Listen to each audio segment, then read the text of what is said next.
ಚಾಮರಾಜನಗರದಲ್ಲಿ ಮೈತ್ರಿ ವಿರುದ್ಧ ಸಿದ್ದರಾಮಯ್ಯ ವಾಗ್ದಾಳಿಯನ್ನ ನಡೆಸಿದ್ದಾರೆ. ಸುಳ್ಳೆ ಬಿಜೆಪಿಯವರ ಮನೆದೇವರು, ಅವರಿಗೆ ಸತ್ಯ ಗೊತ್ತಿಲ್ಲ. ಬಡವರು, ರೈತರು, ಕಾರ್ಮಿಕರನ್ನ ಕಂಡ್ರೆ ಅವರಿಗೆ ಆಗಲ್ಲ. ಗ್ಯಾರಂಟಿ ಯೋಜನೆ ನಿಲ್ಲಿಸ್ತಾರೆ ಅಂತ ಸುಳ್ಳು ಹಬ್ಬಿಸ್ತಿದ್ದಾರೆ. ಯಾವುದೇ ಕಾರಣಕ್ಕೂ ಕೂಡ ಗ್ಯಾರಂಟಿ ಯೋಜನೆ ನಿಲ್ಲಿಸಲ್ಲ. ನಾನು ಬಡವರಿಗೆ, ಮಹಿಳೆಯರಿಗೆ ಕಾರ್ಯಕ್ರಮವನ್ನ ಕೊಟ್ಟಿದ್ದೇನೆ. ಅದಕ್ಕೆ ಸಿದ್ದರಾಮಯ್ಯನ ಕಂಡ್ರೆ ಬಿಜೆಪಿಯವರಿಗೆ ಹೊಟ್ಟೆವ್ರಿ. ಎಂತಹ ಮಾನಗೆಟ್ಟವರು ಅಂತಂದ್ರೆ ನನ್ನ ವಿರುದ್ಧನೇ ಸುಳ್ಳು ಸುದ್ದಿ ಪ್ರಕಟ ಮಾಡಿದ್ರು ಅಂತ ಹೇಳ್ತಾರೆ. ಹೀಗೆ 5 ಗ್ಯಾರಂಟಿಗಳನ್ನ ಈಡೇರಿಸಿದೀವಿ. ಈ ಎಲ್ಲ ಕಾರ್ಯಕ್ರಮಗಳು ಯಾರಿಗೋಸ್ಕರ ಇರೋದು? ಮಹಿಳೆಯರಿಗೆ, ಬಡವರಿಗೆ, ದಲಿತರಿಗೆ, ಹಿಂದುಳಿದವರಿಗೆ, ಅಲ್ಪಸಂಖ್ಯಾತರಿಗೆ. ಇದು ಹೊಟ್ಟೆ ಉರಿ ಬಿಜೆಪಿಯವರಿಗೆ.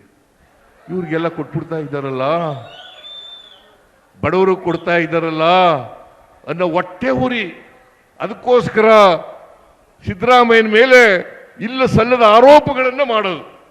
ಸಿದ್ದರಾಮಯ್ಯ ಹಿಂದೂ ವಿರೋಧಿ.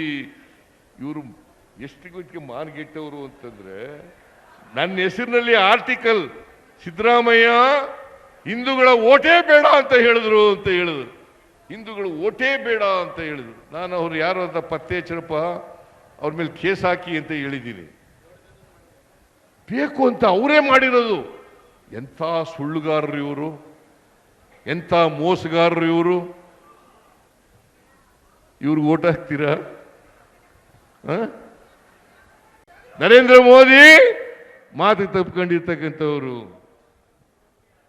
ಎಲ್ಲಿ ಬಿಜೆಪಿಗೂ ಕಾಂಗ್ರೆಸ್ಗೂ ಇರ್ತಕ್ಕಂಥ ವ್ಯತ್ಯಾಸ, ನಾವು ನುಡಿದಂತೆ ನಡೆದಿದ್ದೇವೆ, ಅವರು ನುಡಿದಂತೆ ನಡೀಲಿಲ್ಲ. ಜನರಿಗೆ ಸುಳ್ಳು ಹೇಳಿದ್ದಾರೆ.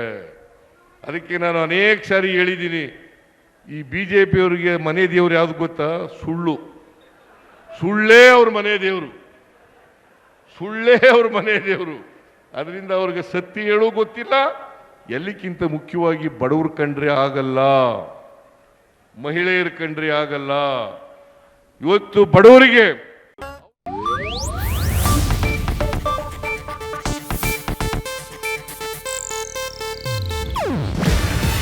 ಇದು ಏಷ್ಯಾನೆಟ್ ನ್ಯೂಸ್ ನೆಟ್ವರ್ಕ್ ಪ್ರಸ್ತುತಿ. ನೀವು ನೋಡ್ತಿದ್ದೀರಾ ಏಷ್ಯಾನೆಟ್ ಸುವರ್ಣ ನ್ಯೂಸ್.